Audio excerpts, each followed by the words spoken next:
So thank you for your time. Thank you for your service. And I see that the voters forum is on the agenda, so I will time out at after the liaison updates, if that's all right. Yeah, thank you, Jerome. This is the part I hate the most about my job, is cutting people off when they're speaking, but I got to do it. Yeah. Does anybody have any questions for Jerome before we move on? I would like to type. Oh, was there a hand? Was that a hand, Lisa? It's in the chat. There are questions. Oh. Oh, okay. I wasn't sure if these questions were for the voters forum. So they're for later. Oh, okay. Sorry. These are the ones that I said, please put them in the chat. Okay. Oh, okay. Sorry. No worries. No worries. Okay. I would like to put my email address in the chat, if that's okay. That's okay. Yes. Cool. Thank you. So thank you. Thank you for sharing, Jerome. Yeah. And you that was really good. Yes, you can also reach Jerome with their email in the chat. I'll go ahead and turn it over. Cameron Monfred, welcome back. I'll let Ashley go. I don't really have much to say, so I'll let Ashley go. I'll chime in. Ashley, welcome. Hi, everyone. Thanks, Cameron. My name is Ashley Hartmeyer-Prigg. I am also a candidate for Beaverton City Council Seat 1 to complete the term on City Council left vacant when Lacey Beatty became our mayor. I am currently the chair of the board of directors of the Tualatin Hills Park and Recreation District. I just wanted to come here tonight to introduce myself, to say how grateful I am for the work that your commission did, specifically around police reform and accountability in Beaverton.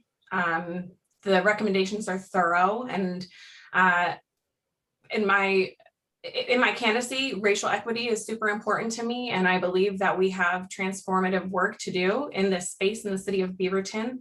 I also believe that the recommendations made by your committee need to be implemented, and so I hope that I will earn the vote of the public on this May 18th election, so I can help drive that agenda more quickly on City Council.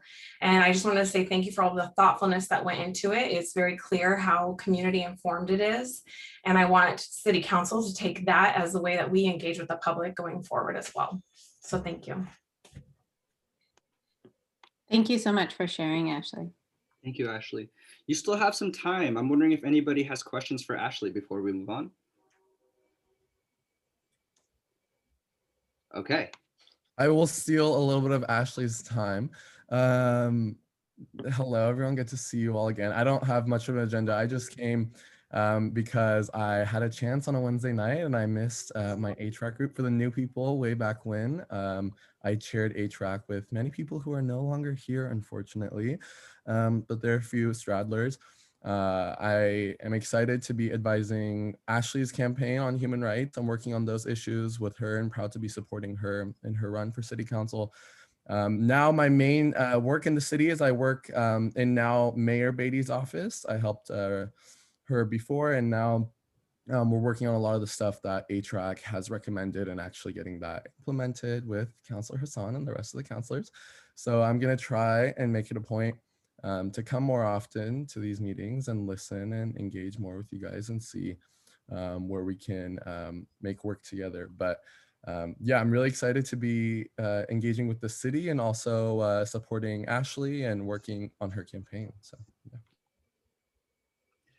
Thank you, Cameron. Us stragglers are glad to see you. Thank you. It's good to see you all.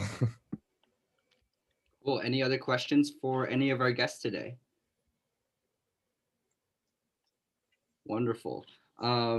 Please do not take this personally. I will now demote you back to attendee. Oh, wait, I lied. I actually see that we have a few more folks who just joined us. Sabdi, you should be a panelist already, so I'm going to promote you to a panelist. And it looks like we have a Ben W. who's joining us as well. Ben, we are in public comment right now. Oh, let me promote you to panelist. Ben W., if you can hear us, you now have talking privileges. That's always sounds so weird to say. You have talking privileges on our Zoom. So you have 2 minutes if you'd like to introduce yourself and share anything with us today. Ben, are you there?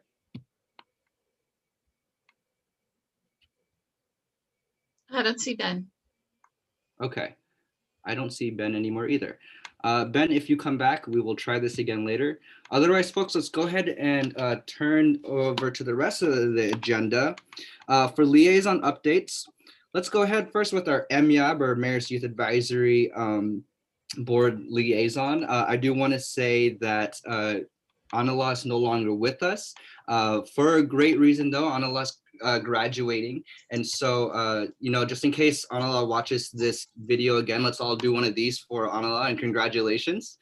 And I do want to introduce Amy Browning. Amy Browning, I do want to say, came from Westview, but don't worry, we solved our disputes and our beef, and Amy Browning, I found us actually pretty darn cool. So Amy Browning, welcome to your first HRAC meeting, and thank you for being here with us today. Take it away. Thank you so much. I'm so grateful to be here, and I'm really excited to be with you all. I'm pretty sure that the long version of this update was sent out, but I'll just go over some highlights. So essentially, MYAB is starting our application process for next year's board members, and that will actually be starting on April 21st instead of the 1st. So we did a little change there. And then it'll be a month-long window. And we're really looking for current 8th graders or high school freshmen to apply in order to diversify our age range. Also, I am in the advocacy subcommittee, so the same one that Anala was in. And right now we're continuing to work on our youth services tab. So we'd like to create a tab on the Beaverton City website that's similar to the senior services tab that's already on there. And that's just going to be a central place for resources for youth to go. Really a place for community members to access for all sorts of reasons. We have a mental health services page that we created that we'd like to link there. So we're in the final stages of that, trying to get that on the website, along with some other outreach goals there. Also, some of our other subcommittees are working on various projects as well. We have the Diversity and Equity Subcommittee is starting their video filming process for our series on diverse meals and cultural practices in Beaverton. So we're really excited about that. Additionally, we have our Community Involvement Subcommittee, which is going to be creating and sending a progress report to just explain all the stuff that we've done and communicate with Beaverton officials on some of the goals and our priorities that we'd like to see happen. Finally, our Youth Homelessness Subcommittee is working on creating a clothing drive to help homeless youth. So yeah, does anyone have any questions about any of that?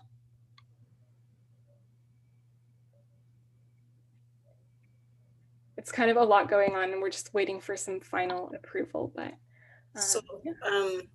I have a very just clarifying question. You say you are focusing on items that are hard to obtain for youth. What would some of those be? Yeah, so I'm not super familiar with what that subcommittee is thinking, but as far as I know, it would be shoes, coats, really, I guess now we're kind of going away from winter, but stuff that normally isn't as accessible. Shoes especially because a lot of the times more for younger youth, but they grow so much, you know, that shoes are less available. So yeah. Thank you. Thank you, Amy. Welcome, Amy. Thank you. Yeah, thank you and welcome. Let's turn it over to the police. We have Lieutenant Stellingwerf with us today, and also Katrina Rodriguez with the Victim Services Program. I always just want to give one of these for that program. I'm so happy it exists. Anyways, I'm gonna stop talking. I'll turn it over to you two. Okay, well, hello everybody. Real quick, because I want to get to Katrina. She's kind of the star of the show here as far as the PD, because she's going to be able to talk to you about some of the services we have in victim services. She's our victim services coordinator. And we've got quite a few things going on during this month of April. One thing I just want to touch on that's not in any updates, our bias-based policing reports out for 2020. I'll put the link in the chat to get to that for those that are interested. You can also get to it from the city website. It's under About Us and Publications. And that's where you can find our annual report and some other information about the police department. That's where we locate all that stuff. But I'll put the link for the police report in there. And then I'm going to let Katrina talk about this month. And actually, I was going to mention the crime victims' rights cards, but I'm going to let her mention that a little bit too. And I understand Paul helped out with that as well. So if you don't have any questions, I'd like to go to Katrina. So are there any questions? Okay, very good. We have So- one question, it looks like. Joy, was that a hand? It's a hand, yes. So Lieutenant, I just wanted to express my condolences and my sympathy at the loss of your law enforcement family members. There's been, what, 3 since we met last or more? And I just wanted to make sure you were okay and to pass on how sorry I am for your loss. Well, thank you, Joe. I appreciate that. Okay, I'm going to mute myself because nobody wants to listen to me now. Real quick, Lieutenant, it looks like Kathy might have a hand. Okay, And then maybe Dori, I think. all right. Kathy? Yes, But people do want to talk Thank to you. thank you for that quick report. Thank you very much. And also, I think you have something more to report on because we have one more person on our crisis team. What's it called? The one that we do with Washington County is expanded. The mental health crisis team. Well, yeah, we do use, I think you're speaking of MHRT. Yes. We still use, and then we're still in the process of putting that together, here with the city. But yes, that is still happening, Yeah. as far as I know. Thank you. Dori? Good evening, all. Lieutenant Stellingwerf, I wanted to circle back to a conversation that you and I had via email about some of the transformative work that the police department is doing, like the Georgetown work. And I was wondering if for our next meeting, you might share 1 or 2 of those transformative projects that the police department's doing with us.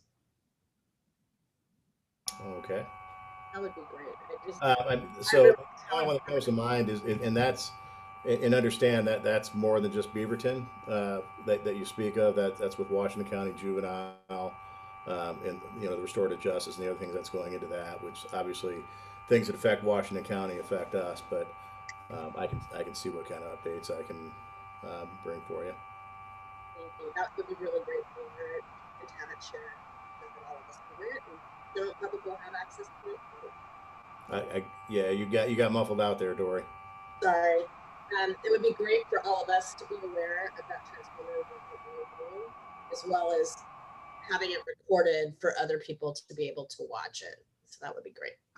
Thanks, Lieutenant Stellingwerf. Lieutenant, I only muted you because you have this buzzing, I think, in your camera. So that was the reason for that mute. You have the nicest building in City Hall, but your building still buzzes. Ours doesn't. Haha. I'm going to turn it over to Katrina Rodriguez. All right. Hi, everyone. And nice to see some faces on the HVAC that I know and have not seen in a while. And nice to meet all of the rest of you. For those of you that I have never met before, my name is Katrina Rodriguez, and I am the Victim Services Coordinator here at our police department. I have been in my role here for almost 10 years coming up this fall. And my role is to be an advocate for victims or survivors of all types of crime that occur here in our city. So it is everything from, minor type property crimes all the way to violent person crime. And as an advocate, my role is to meet with people to offer support, answer questions that they have about the criminal justice system and process, and help get them connected to the numerous community resources that we have that can provide ongoing and continual support for them.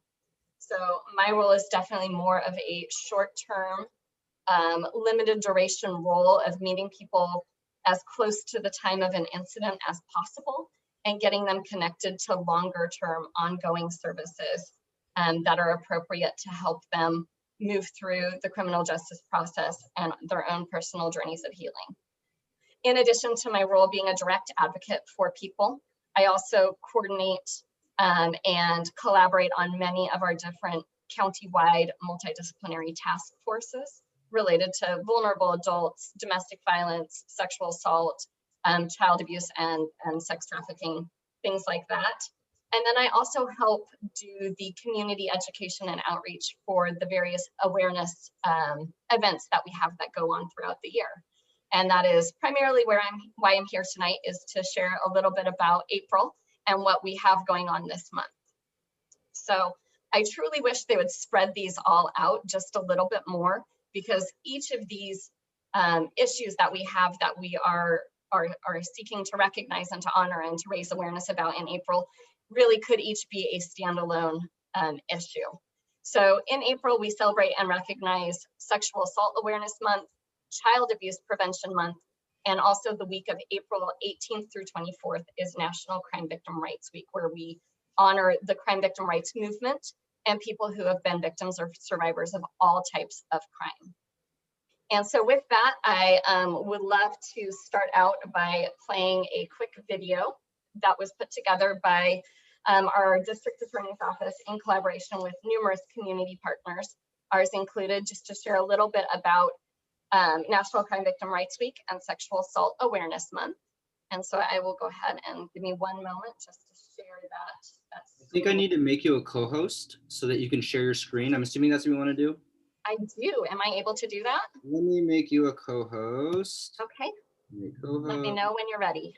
So, I mean, you should be able to share screen now. So let me know if that works. Okay. You let me know if this plays. I don't see anything. Okay. I'm going to make you a host. Let's try that. Okay. I'm just going to trust that you're going to give it back. Not quite sure I know how to do that. I am the host now. Yeah, you're the host. Okay. I think I could reclaim it too. So we'll play that game. Let me see if this will work for sharing my screen with you. Okay.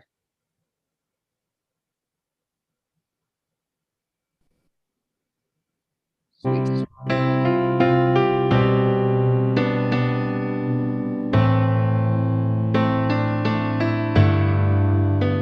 We are now more than a year into the pandemic. While almost everything about our lives has changed, one thing has remained constant: our commitment to protecting crime victims. In honor of National Crime Victims Rights Week, we want you to know that law enforcement and community groups across Washington County are dedicated to supporting victims, building trust, and engaging with our communities. The Washington County Sheriff's Office, Beaverton Police Department, Hillsborough Police Department, Family Justice Center of Washington County, Sexual Assault Resource Center, Domestic Violence Resource Center, and the Washington County District Attorney's Office, along with law enforcement from across the community, are all committed to informing victims of their rights, ushering them through the legal process and holding offenders accountable. In 2020, we served 9,077 victims, 3,379 victims, 4,560 victims, 1,466 victims, 12,336 crisis services provided, 1,491 people impacted by sexual violence, and 5,000 students supported through our community education program. And 13,137 victims served, each with a story to tell. We work hard every day to ensure that these men, women, and children have a voice, and that they have been heard, and that they are free to participate in the degree that they are comfortable in the criminal justice process. Across the county, efforts have also been made to increase services and materials available in multiple languages, including Spanish, to meet the needs of our diverse community. And we are committed to increasing support and resources to communities impacted by inequity. April is also Sexual Assault Awareness Month. The Sexual Assault Resource Center of Washington County is available to support anyone who is impacted by sexual violence via our 24-hour support line and crisis response, counseling services, case management, and more. We have several virtual events planned throughout the month. Please visit these pages to learn more. Together, we can send a clear message to crime victims that they are not alone.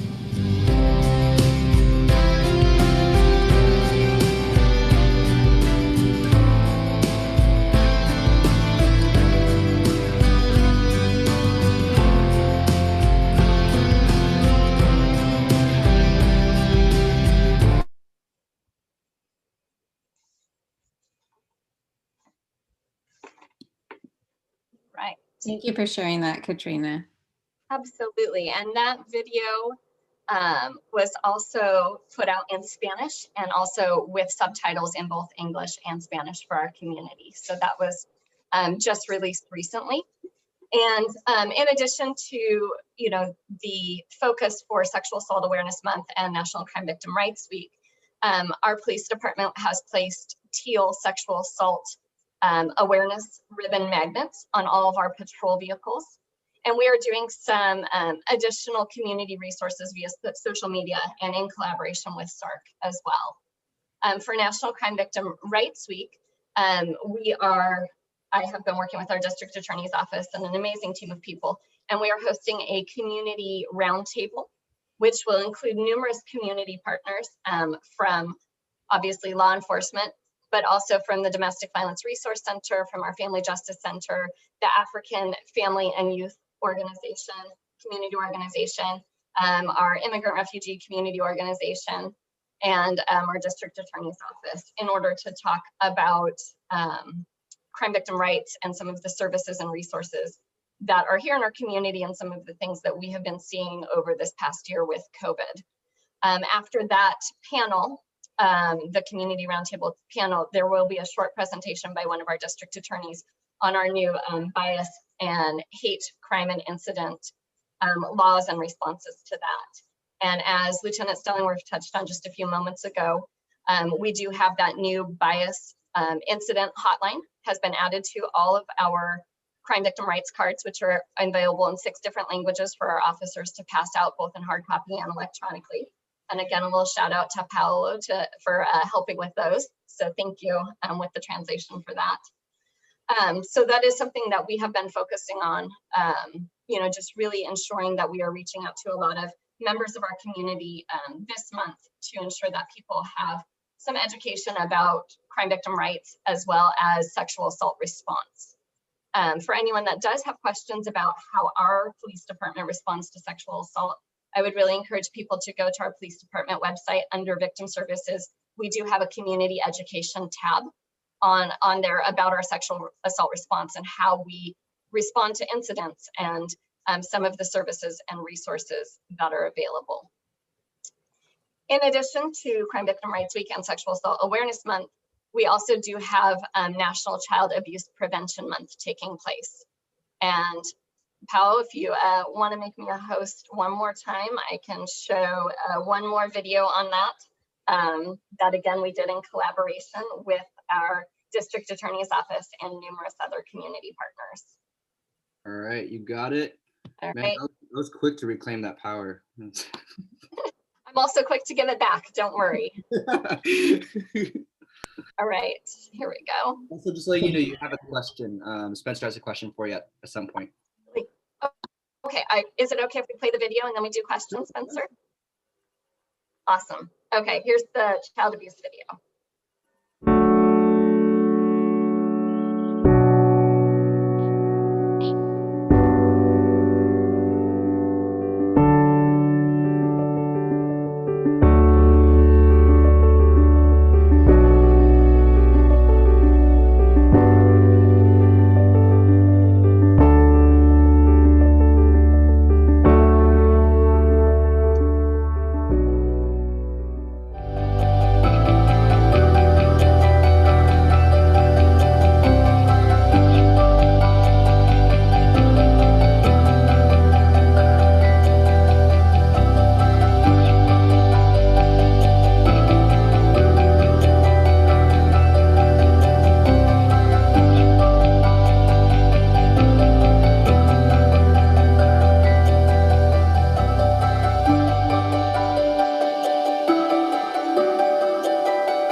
Right.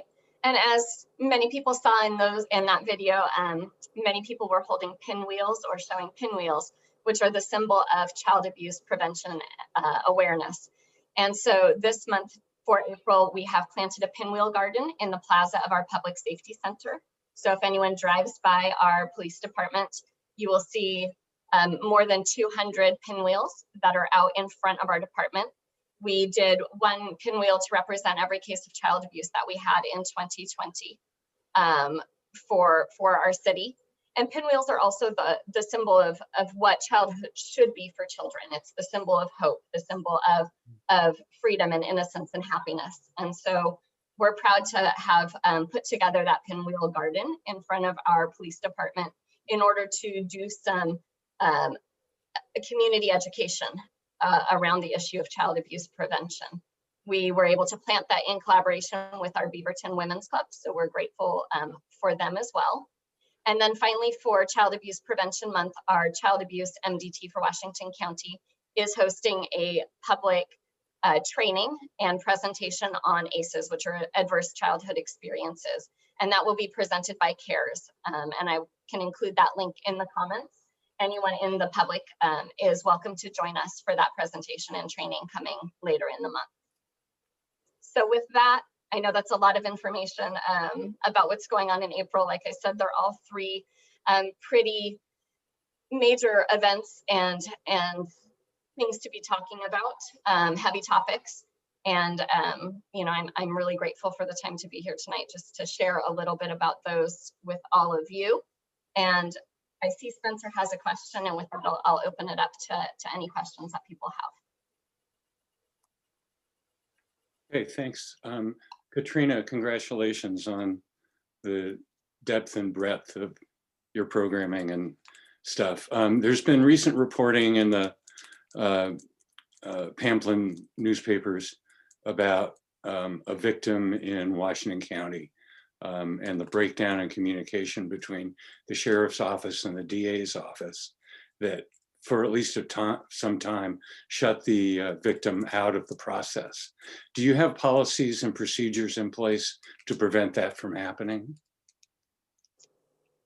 So I actually am unfamiliar with the situation that you are referring to, so I obviously can't comment on that. With every case that we have, you know, if a case is written and sent to our DA's office, you know, we do our very best to, you know, to ensure that cases do not get misplaced or missent in any way.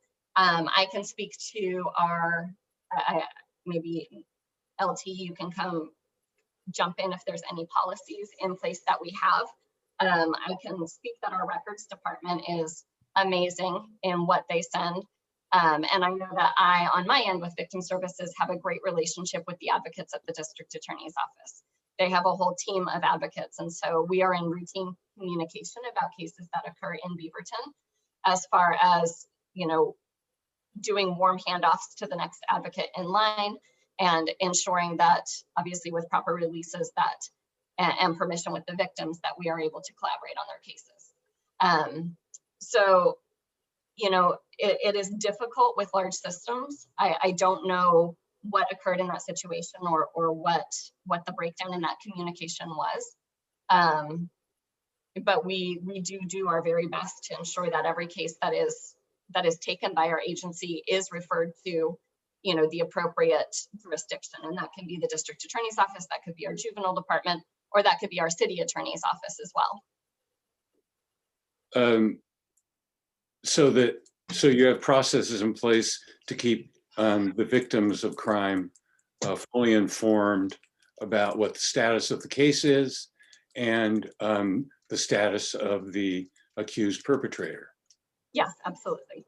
So once our officers take the case, you know, they are to provide the victims with crime victim rights notification, which we were talking about those cards earlier, that provides them with the contact information for the city, for city attorney's office, for our Washington County District Attorney's office, and for juvenile. So they are, you know, required statutorily to provide those rights to victims as soon as possible. Sometimes that's at the moment, sometimes that's during follow-up.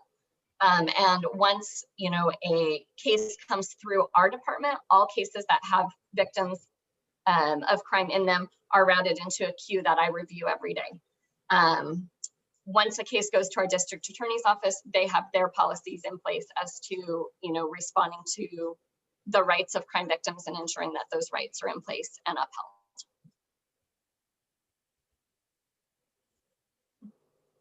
Thanks, Spencer. Stephanie has a question as well. Katrina, first I want to remind our commission that Katrina was a former recipient of the HRAC award, and we're very fortunate that she is with us tonight. She's an extraordinary advocate for the community. Katrina, I was wondering, have you seen an uptick in domestic violence through COVID? Has that put greater strains or demands on your services, the services that are provided through your department? So when we have pulled our numbers, and I don't have the domestic violence numbers in front of me at the moment, but our numbers have remained relatively the same as previous years for domestic violence situations. What I can just say on personal experience is that the cases that we're seeing are far more challenging and people have far greater needs in those situations. Everyone here can probably, understand that data can be looked at many different ways. I think, we have situations that people are not reporting or not coming forth with domestic violence situations because of the complicating financial and economic and childcare issues that have come up through COVID. So I guess that we are being underreported on some things. I also think that maybe our numbers, while some numbers might be a little bit lower, some numbers also might be a little bit higher because we are seeing, more people at home in their homes with their families, and situations are escalating. I think some of the cases that we've seen come through to me have higher levels of severity than in previous years of my employment here. And then when people are in need of resources, finding resources for people is a lot more complex and complicated. This year has definitely been hard and definitely been a struggle. Thank you. That's insightful. Thank you for that question. Thank you, and thanks for being here again, Katrina. Yeah. Councilor Hasan, are you back there? But before that goes, I hear Lieutenant Stellingwerf. Yeah, I was just going to add, Katrina did a great job, obviously. It's Katrina. But to add just to what Spencer was asked about, there's also a thing that DOJ called VINE. It's a victim notification system to find out status of offenders and things like that for victims or survivors. So that's another component available to folks, like you said, so they can figure out what the status is of, their assailant, as it were, but or like I said, offender. But so that's available as well. And I can send you that information too, along with the victim rights cards and whatnot. So. Can I request that we link things in the chat? I would be happy to put some of the things that I mentioned in the comments before I go. Any other questions before I add comments for everyone? Well, and I'll add before I get out. So, great idea, Paolo. When I spoke earlier about the bias-based policing, I put it in the chat. My computer doesn't want to send it, so I can't help you with that right now. I don't know. Feel free to send things my way, and I'm happy to send them out. And I can include them in a minute as well. We'll get it all out. That's probably why you can't hear me either. It's technology is technology. So could be the operator too. Cool. All right. Thank you so much, everyone. It was really nice to see some of you and also to meet all the rest of you. Thank you so much for coming, Katrina. Absolutely. Anytime. All righty. Councilor Hasan, let's turn it over to you. Hello. Feels like It's been a while, but it actually, well, it has. It's been about a month. So in terms of city council updates, we are in the, you'll hear this at least for at least 2 to 3 months. We're finalizing our city manager process and hiring. We've got a ton of really great feedback from community and from folks about what they want to see in this future person. Councilor Sansusi and I are kind of sitting on a subcommittee really talking about what does interviewing this person look like? How do we get the right candidate? We realize that this person's going to be really crucial to help us navigate this change in government. We're in a really, really unique time trying to navigate what it looks like to have a city manager be the administrative head of the city and just trying to kind of work through that. Last night, I'm trying to remember, it's all very fresh in my mind. We did a couple of resolutions, which we're working on trying to do resolutions as a council. We did one around AAPI communities, and then we're working through one around gun safety as well. There was some feedback in terms of different people wanting different language. So my hope is that that will come back to us next Tuesday. And then in terms of recommendations, I'll be super honest with you. I haven't had a chance to connect with Kurt. We have our usual one-on-ones on Mondays, and I wasn't able to make it. So I have a check-in with him tomorrow in terms of, where are things at from the HRAC recommendations perspective to better understand where that lives. Happy to take any questions that you all have. I'm sure I'll remember things as they come. But it looks like Joy has a question. I have my hand. Yes. So I'd like to dovetail on the what you said about moving on our recommendations. I remember when we first made them and we were still all locked down and school was not in session and everything. So now that school is back in for what, 2 days? Was there any movement or discussion about SROs? What's going on? Yeah, it's a great question. That was something that was it was a heated discussion last night as well. So right at this moment, I think the mayor has sort of asked, I don't know that we expected to go back to school. So we're back in school and we're back in school this week. And last week, the superintendent put out some messaging to district staff explaining kind of what the guidelines or protocols are for SROs. Just to give you some background, sometimes SROs were called to do things that weren't part of their job, right? So something, maybe there was a student issue and we called the SRO instead of finding a way to manage it. And so some of the conversations between the mayor and some school board members was like, you can't call the police because the kid's not listening in class. So there were very specific protocols that were identified. I didn't get to look at detail in that document. And then the superintendent also reached out and asked the city to commit to a joint process. And so last night in city council, when we talked about that, we, I would say, had a little bit of a hard time agreeing on what that looked like and what that meant. And what it ended up as in terms of outcome was that we are going to be inviting the superintendent to talk with us next week to better understand what he has in mind and what he's trying to do.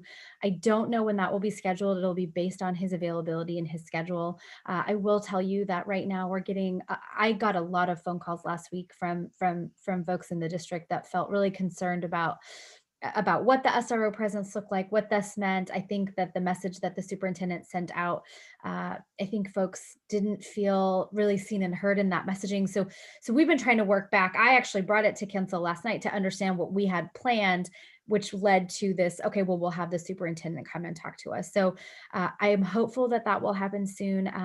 I am also staying in touch with Kurt. It's also my understanding that there are several feedback mechanisms that have suddenly been created, not necessarily by us, but by different people around collecting feedback. So some folks have been going directly to the school district. I don't know where, I don't know what, I don't know when. I asked on record yesterday to hopefully have access to that because I'd like to make sure that we could see it as a council. I think I took really long, but I hope I was really thorough in the answer to your question, Joy. No, thanks. I'm delighted. So we have more coming. We should stay tuned. I hope so. Yes. Yeah. We'll keep the conversation going. Yeah. Actually, I just remembered one thing. So sorry, Joy. There was some data. There is some data that's being asked, that we've been asked to look at some data, and we've been asked to pull some data. And so unfortunately, as you would expect, in terms of what you see in the data, there is a disproportionate amount of charges to Latino and Black students in Beaverton schools. And so we've seen that data, and we've shared that data. I've shared that data with the so let me rewind a little bit. I helped put some of that data together to help understand it. I shared it with the council. The discussion kind of didn't go anywhere. And then last week, when the school district kind of did this message, I got a lot of phone calls and stuff. And so I went ahead and made sure that that data was public to the decision makers. So that data is out there to some of our school board elected officials, along with school board leaders as well. Great. I also noticed that in your proposal for is it a declaration, included, when you're talking about gun safety, it included schools? Yes, it did. Just to clarify, we did not vote or agree on that resolution. There was some language that different people wanted to address. So we'll see what happens next Tuesday. I have an opinion about that comment string that I watched. Okay. I don't want to take too much time, but if you want to share, you can or not. Sure. I would say that criticism of taking a side for safety is not divisive. Taking a side for our community actually is a cheap shot. And I find that question facially divisive. What was written was already signed off on by the city attorney and the police chief, who are subject matter experts in law and guns respectively, and to then question that in the name of trying to find some middle ground between dead children and gun safety, that's a fallacy. That's my opinion. Thank you for sharing. I don't know how resolutions work. I know that the mayor's office wrote it. I know that I would have voted for it. I want to be respectful if councilors want to give feedback. I hope that what comes in front of us next Tuesday is very similar. I agree with you. Thanks. Thank you. We also have a few more questions. So Dori and then Kathy. Thank you. Mine's actually not a question. It's a statement to provide some more context to what Councilor Hasan was mentioning about the school district. We are also in the midst, on the 18th, we will also be voting, if folks vote, for folks on the school board. So I just wanted to put that information in the chat for folks to consider all of these conversations and questions, because there will be a forum for the school board candidates on April 26th. And I know tonight we'll be working on questions specifically for the council candidates. There is a link on this particular site to be able to respond and ask questions for the school board as well. And on that comment, I would add, I would highly recommend, if any of you are Beaverton residents that can vote, to really dig and do some research on the different candidates. It's very helpful to know who those folks are, because they will have an important influence in the decision making around this as well. Kathy. Thank you. I want to thank you, Councilor Hasan, first, because I felt like you really represented the voice of human rights last night, and I'm appreciative of that. And I think I saw Amy at a school board meeting last summer, and it was a meeting about SROs, and there was a survey presented there that was really invalid. It was not well made. It was mostly white parents answering it. So I hope if the superintendent shows it to you, that you look at it a little bit more, and that that summer meeting where the school board talked about SROs had wonderful speakers, and it's recorded. And so I hope you and the counselors get to see that. Thank you, Kathy. I did get to see that meeting, and Good. I will say that I know that some people say 72% of students feel safe, but I'm really concerned about the 28% personally, but that's just my Yes. thought. So thank you. Thank you. And thank you for being here, Amy. Thank you. Cool. Are there any more questions for Councilor Hasan? If not, are there any questions for me for any of the city updates? Nice, that's what I like to see. I'm gonna go ahead and turn it over to Stephanie to take us to the next piece, the Great. 2021 work plan. Thank you, Paolo.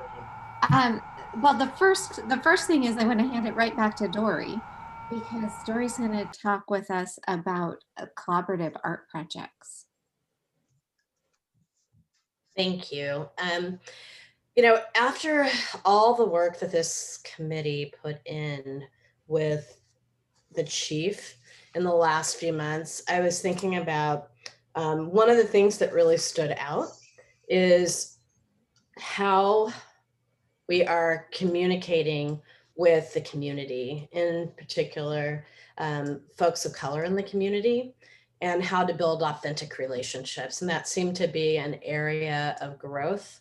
So in the chat, I'm going to put a document that kind of outlines this project. So I started thinking about projects that might bring community together. And so the first one is a document, and here I'm going to put in a second doc that's just a Google presentation to show some examples. So I started thinking, how could we come up with something that would be a collaboration, once again, between HREC and the police department to authentically interact with the community and hear some of the voices that maybe we don't always hear from. So this idea of a portable visual display that would be an art piece as well as a way of collecting data came to mind. So if you go to the second item that I put in, there's a couple of examples of potential boards. And Paula, I don't know if you can screen share, but I can't. So, but folks, you can see what they look like. So these are just examples of what we might do. But what this project would basically take is some pre-work. The pre-work would really be about formulating what questions do we want to ask the community about community safety. And we would work on that with the police department. That's what I would propose. And then have our portable display in a few different places over the summer. So I know this year we may not be up to having lots of people in particular spaces, but one place that I went and checked out yesterday, I went and sat and meditated at the Community Safety Center. And it is a space that has enough space to put up a display, to have conversation, to invite people in. So that would be one space that we might use. And then other events that Paula may be aware of. For example, 2 years ago, there was an event at a local park, the Greenway Park, where we all went and manned a table. So that kind of manning. And then we would agree with the police officers and the police department about how we would use that data. And perhaps it might generate some questions for the police department, some questions for HRAC. I figure it's a win-win, because we would have some qualitative data to look at.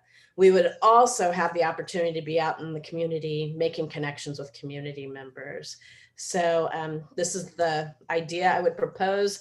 And I think the needs that I would have, and Paul, you can stop sharing, that's okay.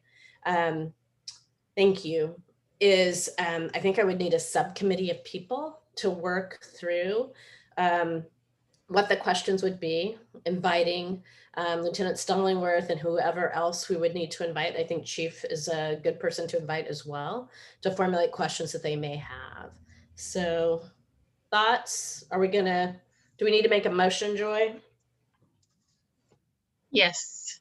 I move that we accept this as a project for the summer. Is there any discussion now that there's a motion on the floor? Dori, what do you see the role of the police department being? Where how would they participate?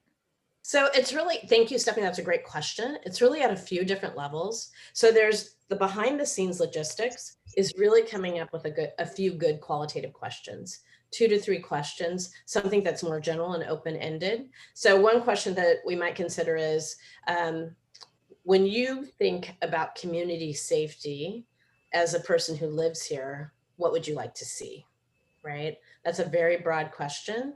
And then we would take all that qualitative data that people provide and look at it together. So the police, that's one level. So that logistics piece of coming up with questions, then looking at the data. The other way that we would interact with them is somebody has to be the curator or curators for this project. So what better combination to have than Beaverton Police Department staff and HRAC folks together as the curators. It's an exciting prospect. Thank you. Lisa? We have, yeah. Yeah, so I think it's really important for the police to, you know, be involved, because it speaks to the community that they want to know the community opinion. And I think without being involved in the community, it doesn't necessarily feel that way. So I think that that's such a genius, really creative idea. And I really applaud like the creativity and the meditation that went into this awesome idea. And I think it would be really beautiful. And I would just hope it was something that would have good reach and would be seen by the community, because we have such a diverse community and it's hard for them to find things like that. And like if it was at the police station, I don't know if a lot of people would see it. Also, it might get vandalized from people like going in and out of the police station. So that's just something to keep in mind. You know, Lisa, that's a great question about the vandalizing and the maintenance. And that's why I was saying, put it in different spaces where it would rotate around. So we would also get data each time it rotated about where we got contact with the most community members. And on the cards, we would have, if we use cards or whatever material we use, we would collect demographic information. So that would really tell us too, where are we getting, what types of people, how people identify in particular regions and who's coming. And I think that's a good one about the police department. It will be mobile. So it would go inside at night. Dori, how many people are you looking for a subcommittee? I'm going to make the assumption that you'll be heading the subcommittee. I would do that project. I would facilitate the subcommittee. Okay. I'm not a hierarchical person, so that doesn't usually happen, the heading piece. But I would love to get 3 to 4 folks, if that's possible, to volunteer to help with. And then the first step is obviously a conversation, I think, with Chief. Mm-hmm. I have afterwards Spencer, and I think I saw a hand from, yeah, Brittany's hand is up, and Mercy. So Spencer, Brittany, Mercy. Britt, sorry. Dori, I'm sorry. I'm not sure I'm getting this. You're talking about a stream of data. I don't know what that means or where it comes from, and Let me go through a little bit. So if you look at the Google slide, it has, we want to have a conversation about, and there's a card. So picture in your mind a card that would have a question on it. And on the back of the card, so I'm imagining that we might have one place for people to write a narrative, and then on the back of the card, check boxes for them to share demographic information, right? And so this is where that pre-thinking has to go in for us. And it would be collaborative with the police officers to say, hey, what do we want to know? Do we want to know people's racial and ethnic identity? Do we want to know their age range? Do we want to know,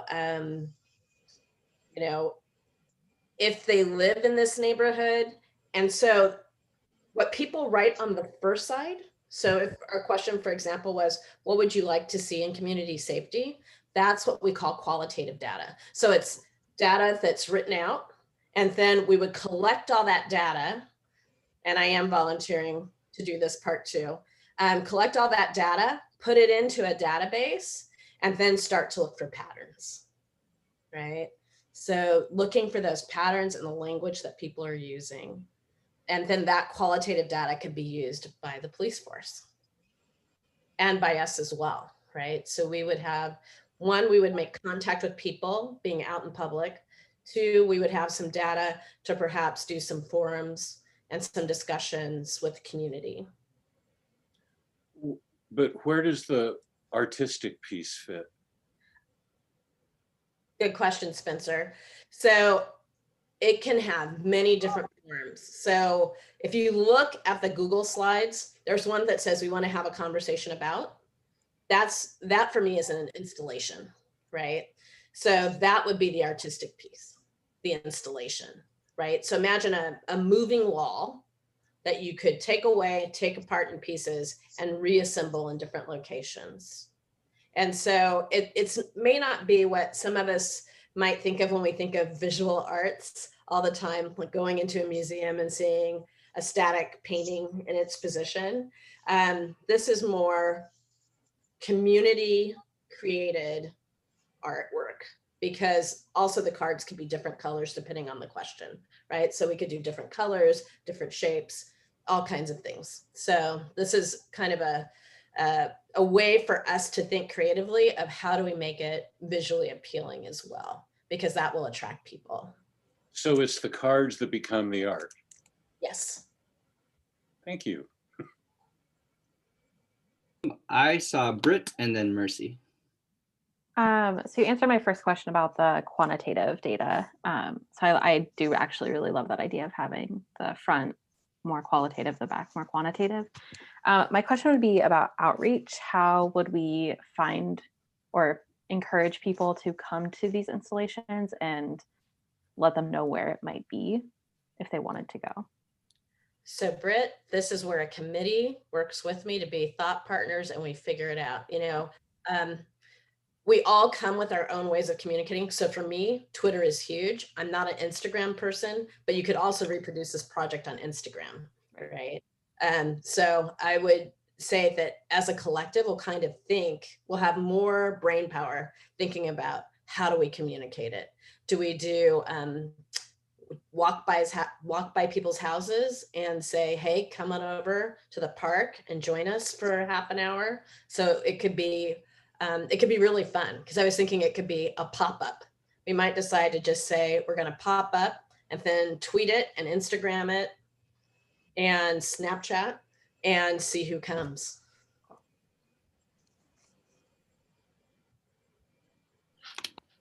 Mercy?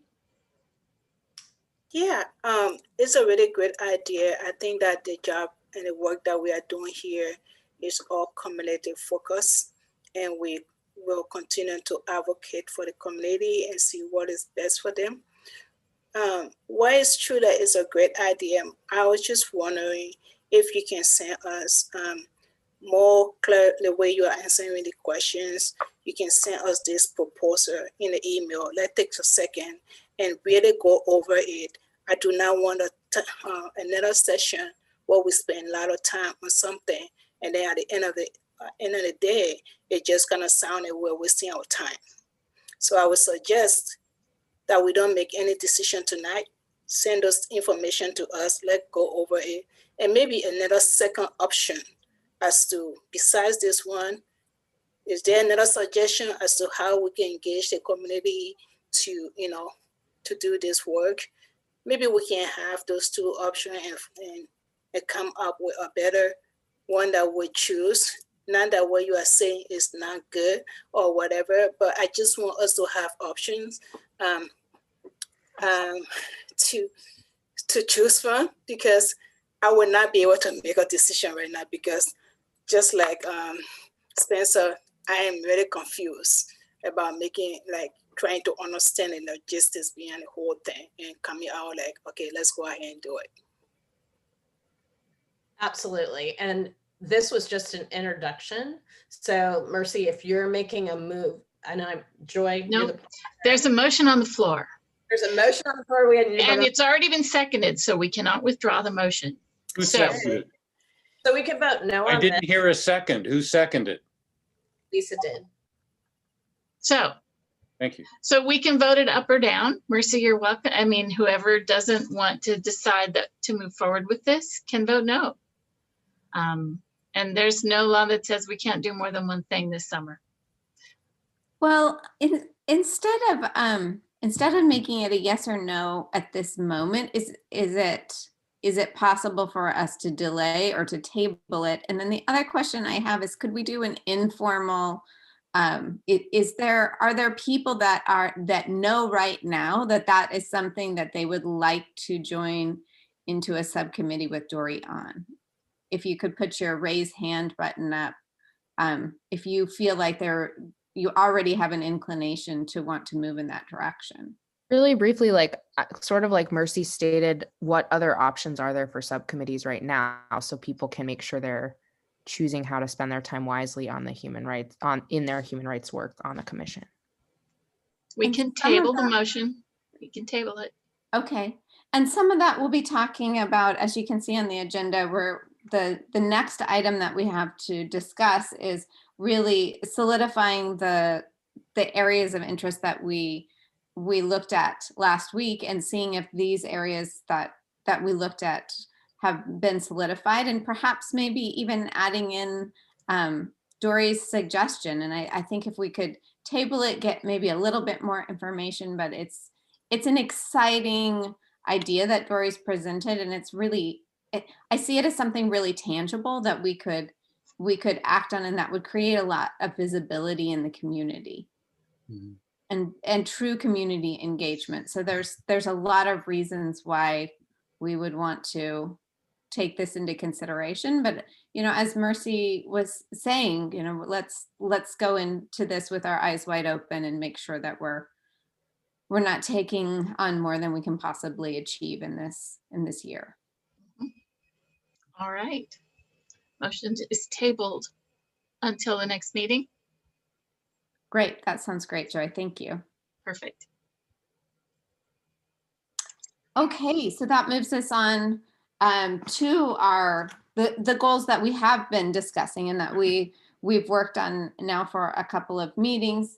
And we need to make sure that if you can get your agenda in front of you, you can see that providing regular advocacy and research to council related to police reform is our first topic. And that one has already gained some legs, I will say. We have a format for who will be at the next council meeting so that we can continue to keep a presence and continue to provide education to the council, so that the reforms that we proposed and the suggestions that we made can have a voice and continue to be looked at. We should also take that into consideration as we're voting in this coming session, as we're looking at the next council member too, that support of that is really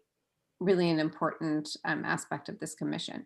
So does anybody have any additional thoughts on that piece of it? Joy clearly does.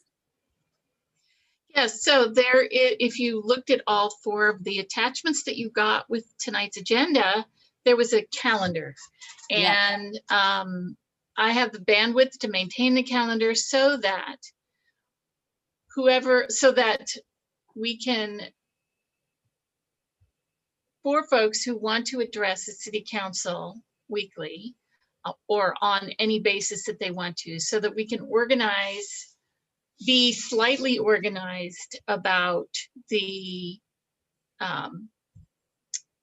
about continuing a tiny bit of pressure on the recommendations that we worked all year on, that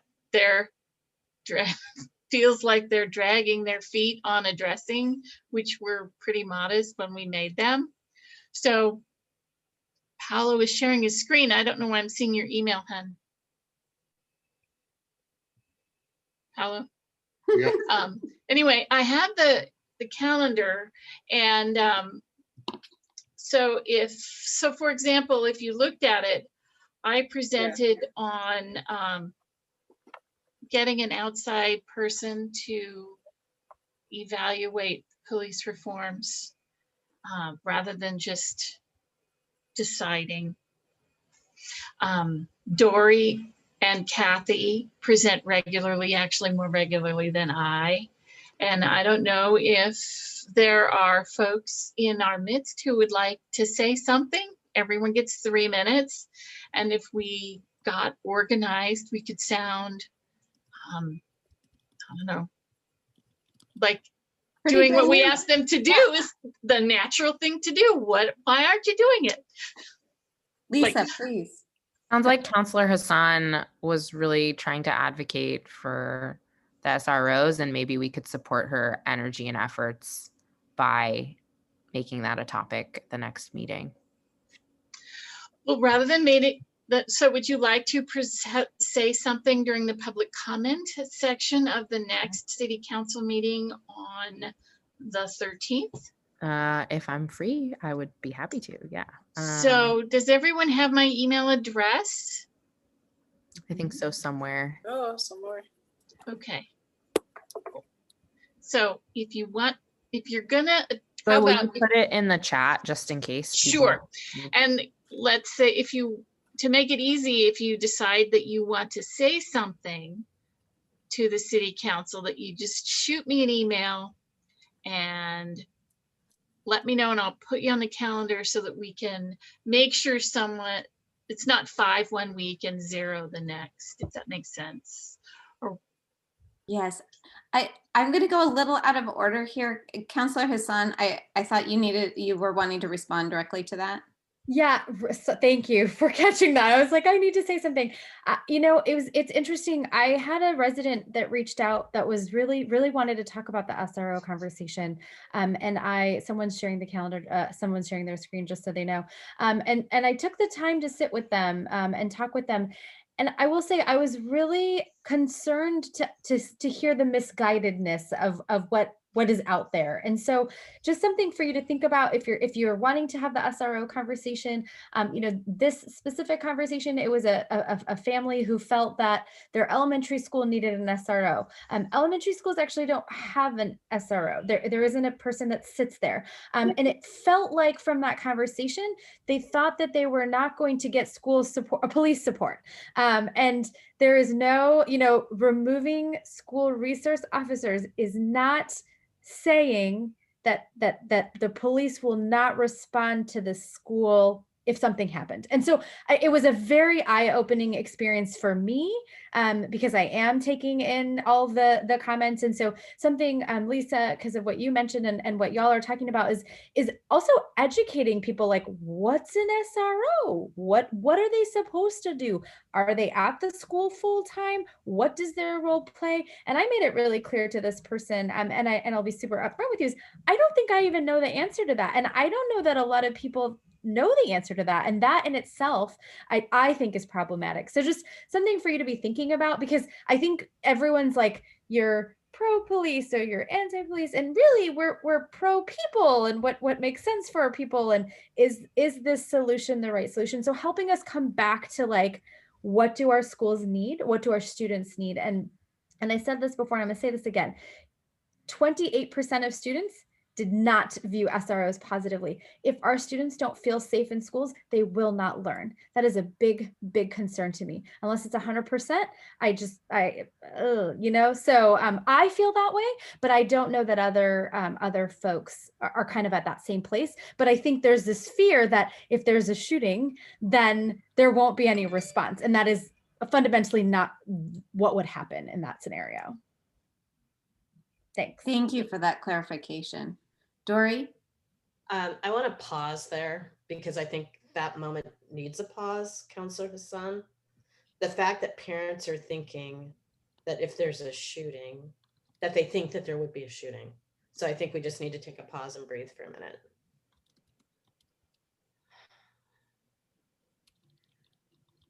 So in hearing that, I think one of the questions I would have, and Councilor Hasan, I am putting you on the spot a little bit here, so you can choose not to respond.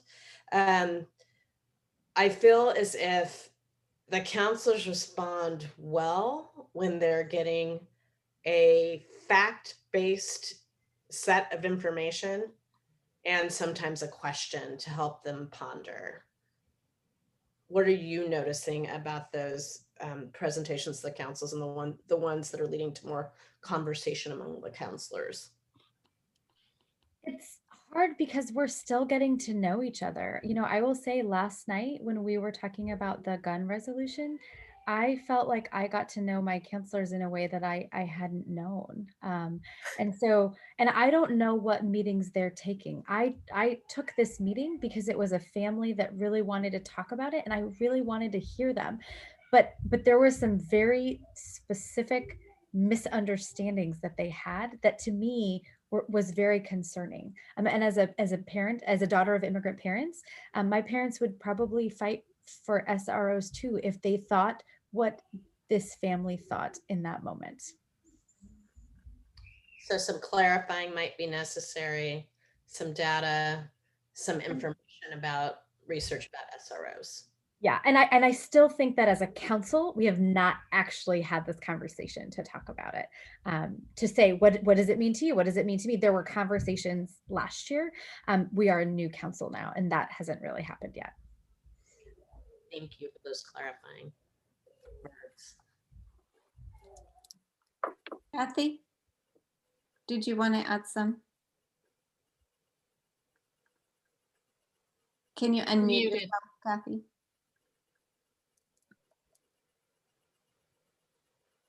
Kathy, you're muted. Can't. Okay, can you hear me now? Yes. Great. I had miniaturized you, couldn't find the mic. I didn't know I had the attachments, but I do now. So thank you. That was all. Oh, great, thank you. So as far as our focus goes, we're very much needing to keep the calendar, and Joy has graciously agreed to man that calendar or person that calendar. Excuse my vernacular. I won't even say head it. Dori, I'm running out of words. I can keep the calendar. I will keep the calendar. She'll manage it. Maybe that's an okay. Can I use that? Yeah. So Joy will manage the calendar, and what we need is for people to show up. But in addition to that, I'm also hearing people say we need to have some specific topics and be able to come prepared. So it isn't simply just, coming and saying, hey, did you remember our proposal? What have you thought about it? But there's an education that needs to be happening. And so part of arrival means that there needs to be a bit of preparation about what we're going to say, because clearly there's some misinformation about why we've proposed ideas and what those proposals actually mean. Any thoughts on that?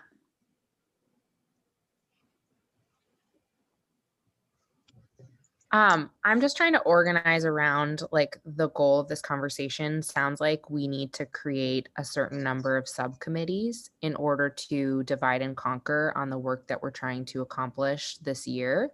So in my mind, I'm hearing Dori's great idea around community engagement in regards to the issues that we raised around the police and community safety.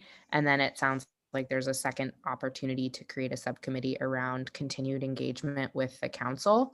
But I just want to make sure that I'm clear on the goal of creating a certain number of subcommittees so we can do work. Is that what we're trying to discuss?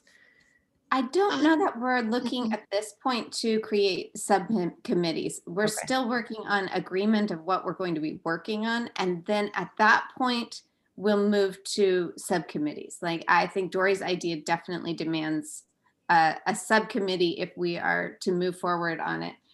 On the agenda, we have a few items that we used the Padlet on and that we made an agreement that those were the top ideas. And so at this point, my understanding is that we're just getting clarification. Are these the ideas that we were for sure saying we were going to do, because last month was what we came up with. And so now we've edited it and we're just trying to get clarification that this is the direction that we are wanting to go, and to get some action items around that, which may be, goodness sake, we need a subcommittee about it. And so on this particular item, I'm not sure we're going to need a subcommittee, because it's going to take a lot of people to keep showing up at the council meetings, and dividing that labor may be best. But I don't know, do other people have opinions about how we can best resource that? Spencer, I saw your hand, and then of course Joy. I'm sorry, I didn't say it clearly enough. So when we submitted our recommendations, there were action items. It can't wait, having SROs not in the schools, which doesn't mean they don't come when you call 911, because they always do, etc. And we made recommendations for the city council to take up. They're pretty moderate as police reform goes. And the idea is, at least on my part and some others, I don't speak for anyone but myself, is to keep the ideas, to keep those recommendations front and center in front of the city council, to take the action we ask them to take. Some of it is education. So I spoke about, when I spoke, I put together something about what we think we know isn't always what we know. And so it's good to examine your preconceived ideas, because when you do that and you suspend your belief, you might find out that something else is actually true. I told a story that from my personal experience on that. And then they voted to do what I asked them to do and get outside people to examine this issue. So if folks hear that we worked so hard on it for all year, it seems like a decade, would like to speak in front of the city council, I will keep the calendar. It's 3 minutes on a Tuesday night. Does that make sense? Are we clear on that piece of it? Because I want to create a lot of clarity around the objectives, and make sure that the objectives that we choose are ones that we can create action items on as soon as possible, so we can get something done, like you were saying, Lisa, because we do want to make sure that we're effective and not just having meetings for the sake of having meetings. I hear you on that, and I am 100% with you. Spencer, I saw your hand up. Yeah, I'll have to ask for to be excused on this, because I'm kind of rewinding the conversation. Councilor Hasan, I would imagine that the school district leadership wouldn't be showing up at council unless they'd maybe already figured this out. But the question I have is, has anyone taken a look at the district's collective bargaining agreement with the teachers union to see if there's any requirement in that contract for the district for there to be SROs on sites?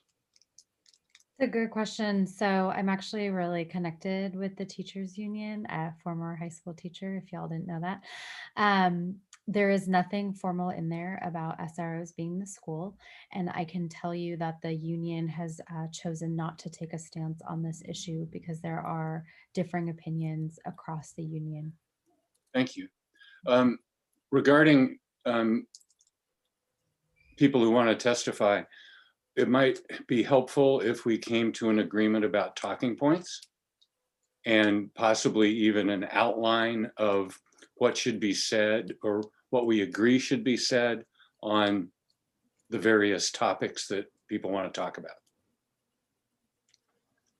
It looks like Laurel had something, and I think Laurel was next also. Okay. Go ahead, Laura. Sorry, my audio is real weird tonight. So had like 5 thoughts since I put my hand up. Give me a second. The first one is that I always like to remind people about scope and like what is within HRAC scope and what is not. And I want to really strongly emphasize that many of these decisions about SROs specifically, I give me a moment to try to compose this in as neutral a way as I possibly can. It's been consistently interesting to me to observe how deftly different potential decision makers are able to deflect taking responsibility for making decisions about SROs. That's probably the nicest way that I can say that. Wow. If you feel really passionately and strongly about SROs, the place to start is most likely with the school board. So if that particular issue is the one that's most important to you, the school board is where I would start rather than council. So that's one like reminder of scope. I really wanted, I'm going to try to share my screen. I really wanted to speak to this concept of organizing around talking points. We already did that. Like we don't have to do the work for that. Dori wrote it all out for us. So I was going to suggest that we combine the work of that calendar with what parts of this long document that we have already composed do we want to emphasize and amplify. So if we wanted to have, if there are HRAC members who wanted to call in about 8 Can't Wait, pretty easy to remind them of Ellen Wyoming Deloy's report, right? That you can pick from all of this work that we did, pick the part of it that you want to speak to in 2 minutes. So I know that everyone has access to this already, our final policing recommendations. We can certainly send it out again if people want to have it just like immediately at your fingertips for composing that kind of like, what do you want to speak to? And then I had like 8 other thoughts, but those were the 2 big ones. Oh, that is so important, Laurel. I mean, I think that it's really easy for us to forget that scope. We can forget that scope piece really easily. And so I like want to really like, please don't forget about calling the school board. And we've already done the work to compose the talking points. So you can just sort of pick your talking points instead of having to come up with them. Yes, and I think the point about scope is vital. Thank you for that. Laurel's point about we already have the talking points, I think is particularly valid. So when you choose to sign up for a slot to talk with, to speak at council, please reference the document that has already been created, and we don't have to reinvent the wheel at this time. So I think that was a superb reminder. Thank you. It's also, especially though, that was my other thought of that, is that especially if you were calling specifically to speak to your work with HRAC, right, I would encourage you to use the words that we've already all agreed to. Absolutely. I think that solidifies that piece of it. We have an action item, we have a method to enact this, and the talking points are already there. Kathy, and the document's on the website.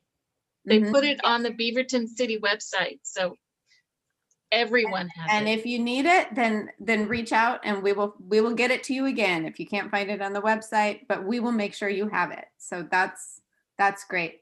Kathy, I know your hand has been up for a while, so I want to give you a chance. Thanks. A couple of things about speaking, and I've never called it testifying. I've been speaking at City Council often, and here often, and DAB often, months before I was part of HRAC. And so it's hard for me to say when I get up and speak, I'm speaking on behalf of HRAC. And I've never said that because I would say something anyway. And so I want you to think about the ethics and how you feel about that.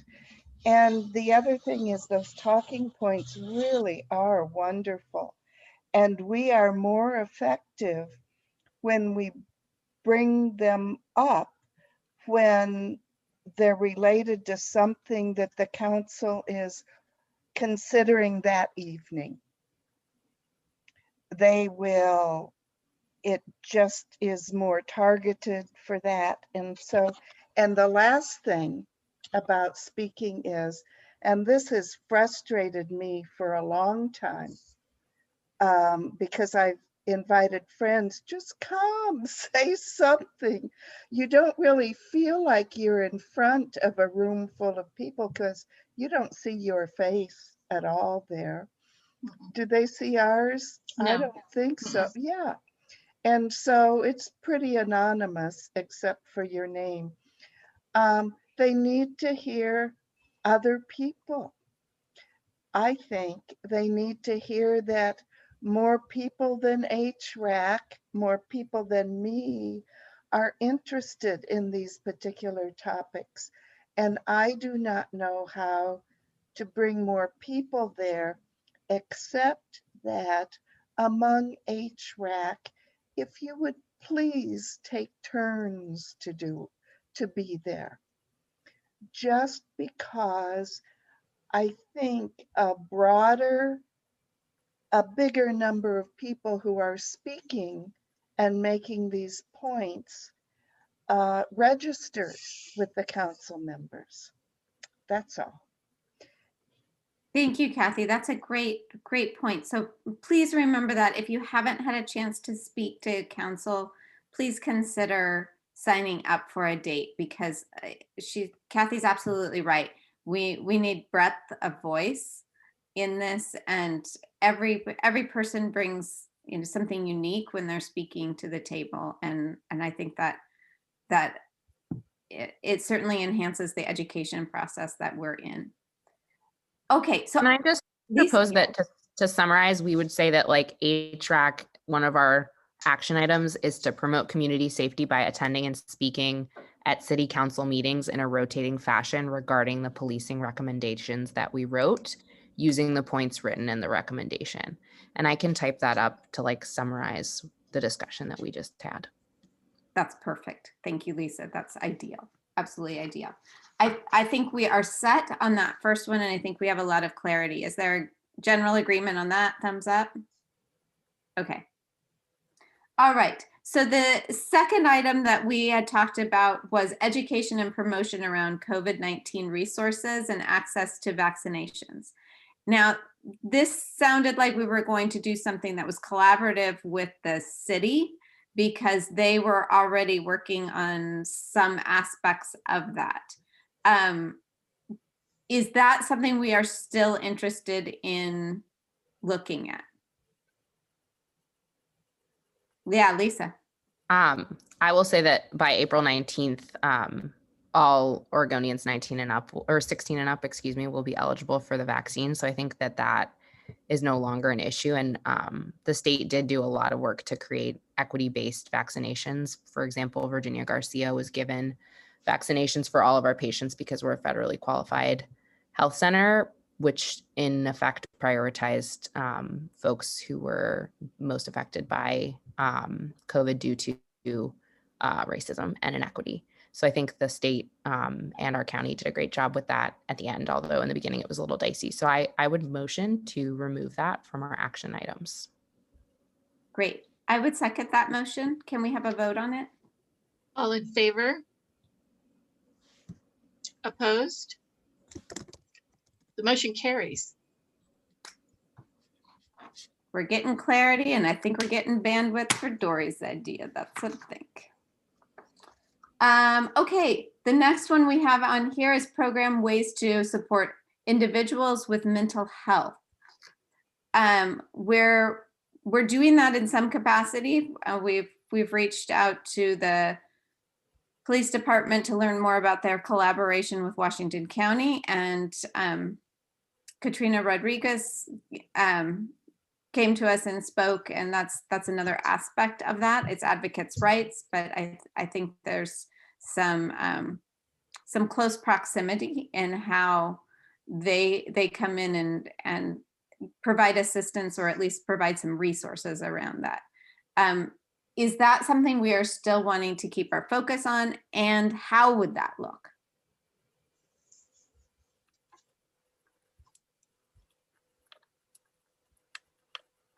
Ooh, I saw a hand. Paolo, Yeah, I just wanted to say that I think when y'all originally proposed this, and I'm sorry for not writing it in there, but you program ways to support individuals' mental health, and then you also included in there supporting ADA accessibility at the city. One thing I just wanted to say about that is there's this opportunity that HRAC once had, and they kind of dissolved away, and they kind of came back.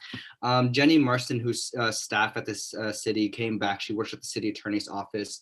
We were having conversation, I think it was last year, about having HRAC be, oh my gosh, what's the word for it? Kind of auditor, if you will, or of ADA practices at the city. And so it could be pretty low hanging fruit. Basically, Jenny Marston will share, here's our ADA policy as it sits right now. And it could be like every like 6 months or something like that, that she would review it with HRAC, and then HRAC would sign off on it. Now, I apologize for not approaching Jenny again. She just came back to the city, so I didn't want to bombard her with 10,000 different things. But that's something that I could bring up with Jenny again, and wouldn't take too long, I think, to get going. And again, it's also pretty low hanging fruit, like maybe once or twice a year kind of thing. That's excellent. I remember us talking about that. So I think that would be wonderful if we could move ahead on that. Again, that's something we can have our voice heard in, but it's not going to take a significant portion of time for us to be involved in. Yes, go ahead and reach out to Jenny and spark up that conversation again. That would be great. Okay. Is there agreement on that? Thumbs up for that? Okay. That's a yes. Hope some of those nods were yeses. Can I make a comment? Nods. I have a comment about mental health. Are we still talking about that? But yes. Yes. Okay. I talked to a friend of mine who works in the Washington County Sheriff's Office. Yes. And she told me a bunch about how their mental health teams work. They have 4 of them. They've been doing this for 10 years. I can't remember offhand how many cases she said that they've handled. I asked specifically about how they collaborate with local police departments within the county. And she explained that when there is a team available right now, they'll take off and go. Oftentimes the decision on whether to get one of the teams involved is made by the dispatcher. The dispatcher will interview the caller and has had training on how to make those decisions. Sometimes the police officer on the scene will ask specifically for one of the teams to come and assist. So they feel it's pretty effective. And my question is do we want to promote BPD or the city of Beaverton establishing their own program like this, or continue to work closely with Washington County, or both? My opinion at the moment would be for them to continue to work with Washington County. I'm open to being educated on it, but I know getting a new program started is often a substantial amount of effort. Yeah. It's already in the works. A good collaboration. It's already in the works. Yeah. They're adding another car.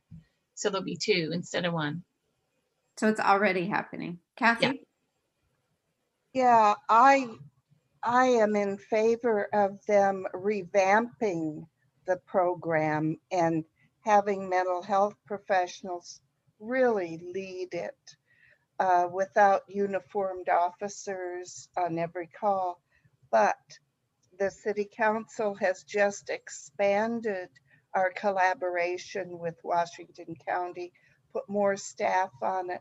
So I think it's not the time to push on changes. Lisa? You're muted, Lisa. Thanks for letting me know. I'm pretty sure that House Bill 2949 is going through in the state to promote improved mental health workforce, and there's going to be a lot of changes coming on a state level in regards to mental health equity. And therefore, I would consider that we could also remove the mental health goal from our discussion, or shift it to underneath our goals around police reform, because I'm pretty sure, and I didn't check the document, that one of our goals was to make a more robust mental health workforce, and we could roll that in with our policing work. So therefore, I would motion to coalesce those two goals and remove it as a major goal from our Is list. there a second? I love that idea. I think putting those together, I don't want to remove it in any way, because I think it's important that we keep our eye on it. But if it's already an aspect of what we are recommending for the police, so it makes sense to me to coalesce that, as Lisa was saying. So Please restate your motion, Lisa. So motion to, sorry, let me look at the agenda just to make sure. I'm like shuffling between 5 tabs. My motion would be to remove program ways to support individuals with mental health from one of our goals of community safety, and instead put it as a sub goal under advocacy and police reform.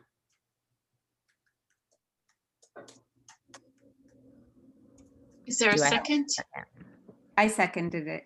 Okay, all in favor? Opposed? Motion carries. All right. We are on a roll, people. This is good. We are getting clarity. I feel like we're going to be able to accomplish a lot. Our final one is review city budget to prepare reallocation of funds. So one is, and that would be a collaboration with the city budget committee. That's what we were looking at with that. Thoughts on that, about what that would look like, if that's a goal we still want to pursue, and if that's still an action item that we want to look at. Yeah, Paolo. I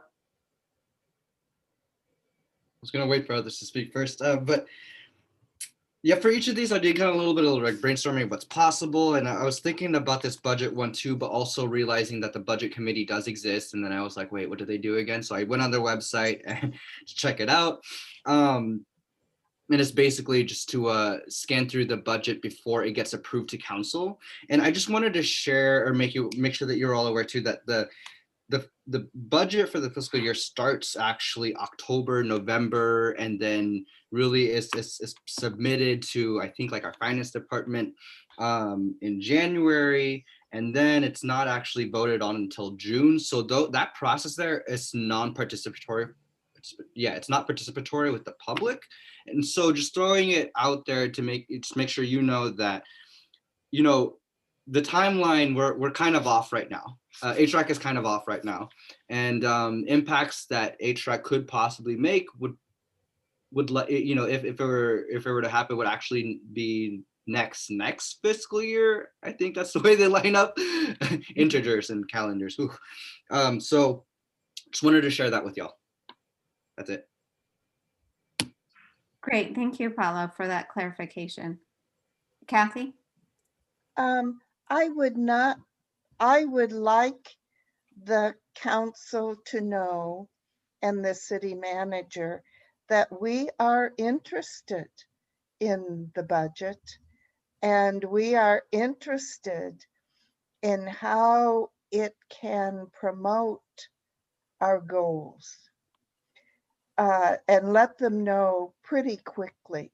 We may not really be part of this budget cycle, but a couple of council meetings ago, when the additional team mental health crisis team was voted on, the mayor said something interesting. Well, we'll see if this is sustainable or not. In other words, if it will pay for itself in the budget. And that makes me think that we need to have our 2 cents in of priorities now. When does the budget committee meet, Paolo?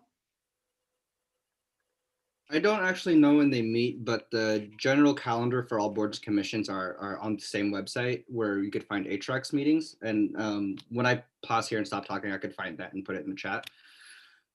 One thing I just wanted to say, what did I want to say? I don't even remember. Oh yeah, you know, because it's so non-participatory, and just responding to what Kathy's saying is sharing, you know, we want to say that we're interested in the budget, whatnot.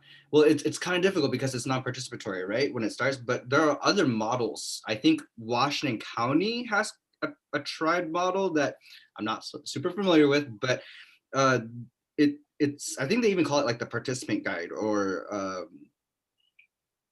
I'm not sure, but there are other models, local models that you may consider looking up, and it could be that that's where you have like some sort of advocacy, or I don't know, I'm not trying to push in that direction, but those could be options for you, is to look at other models that you do like and see how you could encourage them to involve you all, or the city, or the public. Okay. So Dori? I'll look for that calendar and I'll put it in the chat. Thank you. Can I make one quick comment about I just want to put this out there. It is our first year in this new form of government with the budget. So what you will see happen is not going to be ideal. We've been asked to weigh in on things that we know very little about. We'll probably have 4 or 5 meetings in May, and much of the budget will be designed, I think, in terms of what it's been in the past. So I think it's great that you're talking about this. I want to be really upfront with you about how much I could see really happening in terms of change. I've already brought it up to the city manager and leadership that I expect a much better process that is reflective of what we'd like to have in the future. Thank you. Dori, please. I just want to throw out, like Laurel, I get concerned about scope. And I'm looking back through our bylaws, right, which are really the things that govern our work. So I guess this could fall under recommend action, policies, and legislation to be considered by the city council, right? So I guess it could fall under that loosely, but I just want us to consider, is this within scope? It might be within our locus of concern, but is it within our locus of scope for HREC? Great point. Lisa, were you next? I'm sorry. It was Kathy, I believe. Oh, I just wanted to say that I think it's in our scope just to ask the question, how is the budget reflecting HREC's priorities? Mm-hmm. That's not really taking over much control, just trying to understand it. And I do feel pretty strongly that it's part of accountability to bring up that question. Thank you. Lisa? I agree with Kathy, and I could see, like, to translate this conversation into more action, I could see a subcommittee of people who could investigate the budget and not necessarily make like hardline recommendations right now, because we don't really have a lot of information, but just look at it and just maybe do some learning about how budgets can have more equity, and translate that, like come back to the group at the end of that subcommittee, and then in the future we could consider making recommendations on their findings. So that would be something we could potentially have the scope to do on a subcommittee. That's a great. Not that I'm good at finance. I agree. That's a really great idea. Okay, so that would take us to a place where we can pursue that the next time, where we can look at, we can talk further about the proposal that Dori's brought to us about a collaborative art project, as well as how we can be involved with the budget committee, and perhaps making that into a subcommittee where we can gain a bit more education and traction on what would be effective with that. Dori? Thank you. I just wanted to make sure that we heard what Mercy was saying. So Mercy was saying if there are other community engagement options. So would we want to put on the agenda next time to do some brainstorming about other community engagement options? How would we like to handle Mercy's recommendation? I want to add something to that. Yes. When I listened to Councilor Hasan, and we all were talking about how folks do not understand who SROs are and what they do. I think we should find a place where we can find these common terms and maybe make it part of our outreach to educate people like what we did at the park the last time, talking about human rights. What is human right? And asking folks and asking kids. I think we should practice to do these things too, because all too often we forget that these terms are very hard and people don't understand them. And I think helping people to understand terms will be helpful, and making it to be part of our outreach. I think that would be one of the great things I can think about too. I just thought about it because SROs.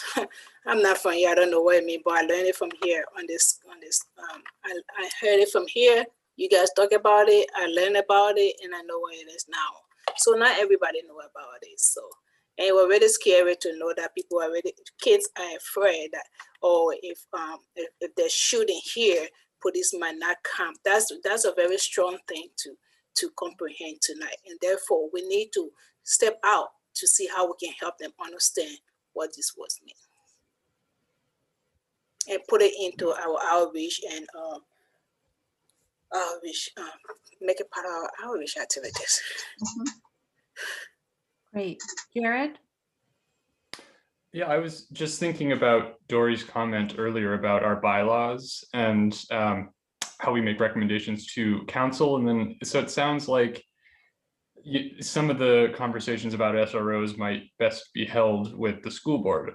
Do our bylaws then preclude us from, no? Okay, so we could actually work then with the school board and make recommendations to them. It's not only the council. I just want to make sure I'm clear on that.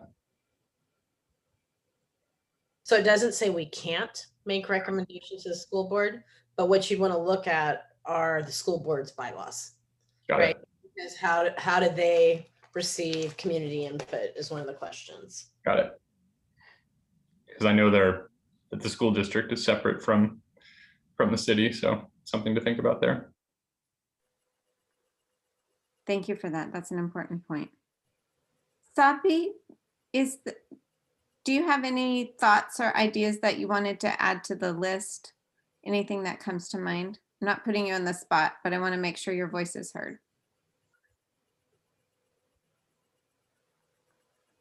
Sorry, I was clicking all the wrong buttons. I was only thinking ahead about Dori's project and just where it could fit as we start to kind of like narrow down and organize our thoughts for what we're focusing on, and wondering if we could work it into the advocacy and research to council related to police reform portion. Because in the end result of that project would be to provide that feedback to Beaverton. That's kind of where my mind is going next. Okay. Cameron, I wanted to make sure we had a chance to hear from you as well. And a thumbs up. That works. That works. Brandon? Nothing for me. Great. My objective with asking individuals was just to make sure that everyone had had the space to speak and share their thoughts, because sometimes in this format, it's hard to keep track of who has spoken, who would like to speak, and we want to make sure that everyone has a chance to have effective input. Okay, so I think we have a bit more work to go back and do, but we have some definite clarity on how we are going to provide regular advocacy about police reform, and that we are moving the mental health aspect of this under that umbrella as well, which is already in the recommendations that we have to the police. And then we will continue to look at this budget piece and how we can be effective with that, how we could actually engage in that in an effective way. So we need to have a bit more conversation about what that would look like. Does that summarize where we're at with this? Yeah, Lisa. I just posted, I'm like a summarizer because like it's hard for me to synthesize things unless I like type it out and summarize. So I just put in, you're doing a great job. Great. I just put in the chat like just things that maybe we want to bring up on the agenda next meeting. And I included all the things that we talked about. And if people could just look at that and bring up if they agree, disagree, want to add, subtract. Paolo, do you capture the chat? Paolo, you're muted. I've only been doing this for a year. I keep forgetting about that darn mute button. Yes, I saved them. Thank you. Great. I think Lisa did a great job of summarizing that. So if we could particularly highlight that as we talk about it in our agenda making meeting, that would be ideal. Perfect. Thank you, Lisa. I see a role for you in next year, maybe. I feel like right. I really like to summarize because otherwise I'm just like all over the place. So okay, I'm feeling really great about that.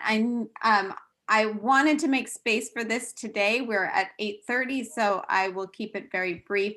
But I did want to make a statement that we are, as a commission, as the chair of this commission, I wanted to make a statement of our support for the AAPI community, given all of the recent events and the violence against our AAPI community and our undying support of them. Hear, hear. Joy, can I hand it over to you and we will wrap this up as quickly as we can about the voter forum. Yes, very quickly, since we have, whoa, okay, I flashed. Where's my chat? Okay, so, oh, that's awesome, Paolo. So there are 4 questions that were submitted. We can submit 3. So let's make this easy. Which one should we not present? Please vote your answer in the chat.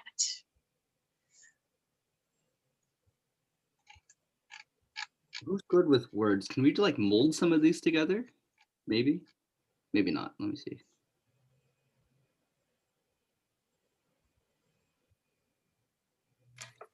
I could also just submit 4 and be like, Lenny, please just take 4. Okay. Motion to merge question 1 and question 3. Okay. Oh. Would you like to do that, Lisa? It doesn't need a motion. Oh, sorry. It doesn't. Yeah, No, so we can just do it. It's not. Just do that in the chat and then we'll adopt the 3. That sounds perfect, Lisa. You're great with words, so she is. Take it over. Perfect. See, easy peasy. We're all thinking alike here. Now, I don't remember hearing from Britt while this is going on. Britt, did you have something to share, a comment today? Oh, I put questions in the thing. But Okay. yeah, I'm really interested in seeing how Dori's project progresses. I think that'll be really powerful. And I'm definitely nerd when it comes to research. So perfect. I love it. We will tap that, Britt, for sure. But did I not get your question in the questions? No, you did. Oh, okay, okay. Yeah. So, Cool. I'll combine 1 and 3. I have anxiety of like writing and all of you watching me. So. I think Lisa's I'm doing trying. it. Oh, I would much I rather. have Lisa's doing it. So what I lost There the it is. questions. You took them away, but I have this so far. Is everyone okay with what I wrote? Perfect. Okay. Okay. So we can do this by acclamation. Who likes these 3 questions to submit to the voters forum? Is there any discussion? All right, so moved. So are there any last things anyone would like to say? Stephanie, you know what's going on. I think we've done a good. We're 3 minutes off, and I say we're gonna call that good. Awesome. Okay. All right. Thank you work, so everyone. much. I move to adjourn. Thank you. Second. Great work. Yeah, for the. All in favor? Yay. Meeting is adjourned. Meeting is adjourned. Bye, We guys. Thank you all rock. so much. Good Yeah. night. That was Thank you, awesome. everyone, for work today. Great job, Special everyone. shout out to Lisa for all of the clarification and Dori Oh. for the amazing I new idea. know. No Dora, problem. talk to you later.